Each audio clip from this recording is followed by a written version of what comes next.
नकुलनाथ छिंदवाड़ा से सांसद हैं और कमलनाथ जो उम्मीदवार हैं छिंदवाड़ा विधानसभा सीट से, उनके बेटे भी हैं।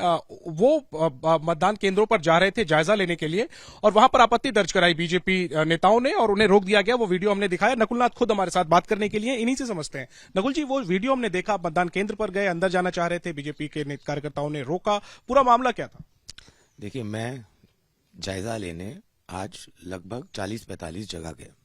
मैं चंदनगांव में था जब मुझे फोन आया कि भाजपा के कार्यकर्ता महिलाओं के साथ बदतमीजी कर रहे हैं, गालियां बक रहे हैं।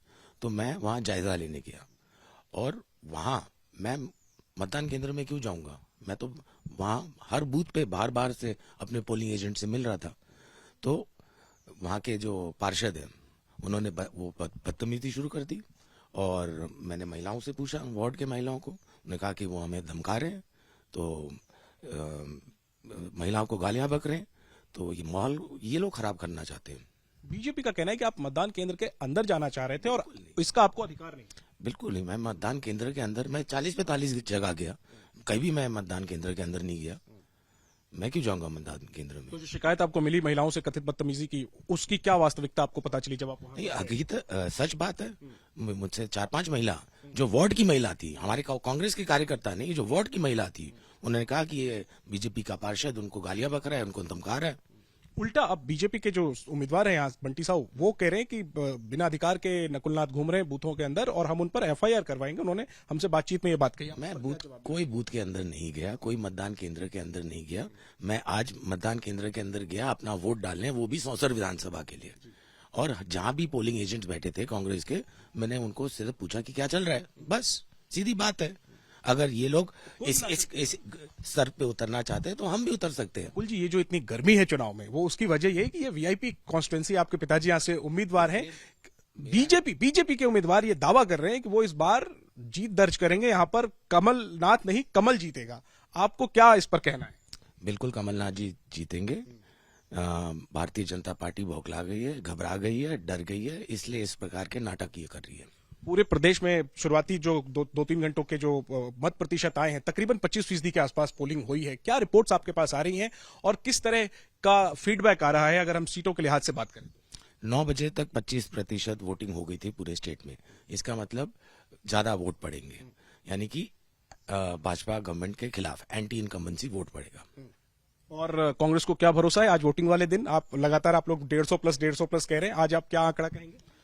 देखिए, मतदान हो जाने दीजिए। अगर 70% प्लस हुआ तो हम पोलिंग 70% प्लस मतदान हुआ तो हमें पूरा विश्वास है कि 150 प्लस सीटें आएंगी। और आखिरी में नकुल जी, चुनाव का दिन है आज, जबरदस्त प्रचार अभियान हमने देखा। आप लोगों को चुनौती क्या कांग्रेस के सामने महसूस हुई? क्या प्रधानमंत्री का चेहरा था, एमपी के मन में मोदी स्लोगन था, ये क्या चुनौती कांग्रेस के लिए, आप लोगों के लिए बनी? कोई चुनौती नहीं थी। हम जनता के बीच असली मुद्दे लेके गए थे, जैसे कि बेरोजगारी, भ्रष्टाचार, घोटाले, महिलाओं पे अत्याचार, आदिवासियों पे अत्याचार, और जनता समझती है। ये ज्यादा बड़े मुद्दे बने। अच्छा, आखिर में चलते चलते कमलनाथ जी से हमने लोगों ने सुबह पूछा, हम लोगों ने काफी कोशिश की, लेकिन वो बहुत कम बोलते हैं और नपातुला बोलकर निकल जाते हैं। आपसे मैं पूछ रहा हूँ, क्या किसी प्रकार का नर्वसनेस है कि एक बड़ा अहम इलेक्शन है और कमलनाथ जी के मन में क्या चल रहा है? वो हम लोगों से ज्यादा साझा करते नहीं, आप बेटे हैं, आपको तो बताया ही होगा। उनका क्या फीडबैक है? देखिए, हर इलेक्शन इम्पोर्टेंट होता है और महत्वपूर्ण होता है और हम हर इलेक्शन को सीरियसली लेते हैं और इस इलेक्शन को भी सीरियसली लिया जा रहा है। कमलनाथ जी के मन में क्या चल रहा है? कमलनाथ जी के मन में तो बहुत कुछ चल रहा है, लेकिन साझा करिए, लोग सुन रहे हैं, एबीपी न्यूज पर आपको दर्शक सुन रहे हैं। नहीं, हम कॉन्फिडेंट हैं, हमारी पूर्ण बहुमत की सरकार बनेगी। पूर्ण बहुमत की सरकार बनेगी। तो नकुलनाथ, खास बात करते हुए एबीपी न्यूज से जो विवाद एक इनको लेकर के बीजेपी की तरफ से ये कहा गया कि बूथों के अंदर जा रहे हैं, उन्होंने मना किया, कहा बूथ के अंदर नहीं जा रहे थे, जायजा ले रहे थे।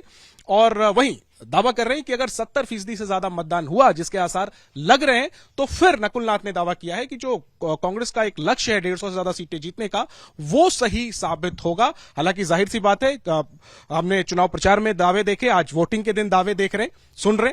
हकीकत में क्या होता है ये तो नतीजों के दिन ही पता चलेगा।